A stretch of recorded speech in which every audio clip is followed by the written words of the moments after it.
তিনি মানিকগঞ্জের উন্নয়ন করে সকল মানুষের জায়গা করে নিয়েছে। সারা বাংলার সফল রাষ্ট্রবন্দী প্রণোদিত হয়েছে আমাদের সকলের প্রিয় মানুষ তার সাথে কথা হওয়ার ওই সাইডে যাও, ওই সামনে গেলে ভালো হয়, এক সাইডে খারাপ।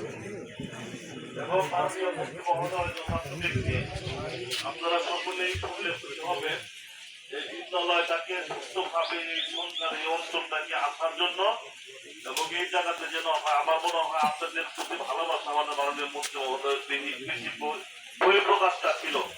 আপনারা মাননীয় মন্ত্রী মহোদয়কে কতখানি গুরুত্ব দেন সেটা আমার জানা নাই। আর যেখানে আসার কারণে সকল কাজ চালায় রেখে আসছে মাননীয় মন্ত্রী মহোদয়ের নির্দেশনা এবং আপনাদের প্রতি ভালোবাসা তারা অনেক বেশি এই সরকার মানুষের প্রতি মাননীয় মন্ত্রী মহোদয়। আমি মনে করি যে আপনাদের এই বিদ্যালয় এইখানে প্রতিষ্ঠিত হবে মাননীয় মন্ত্রী মহোদয় নজর এবং ভালোবাসা আপনাদের প্রতি আছে বিধায় আপনাদের পরবর্তী সময়ে সেই ভালোবাসার বহিঃপ্রকাশ হিসেবে আমাদের মাননীয় মন্ত্রী মহোদয়ের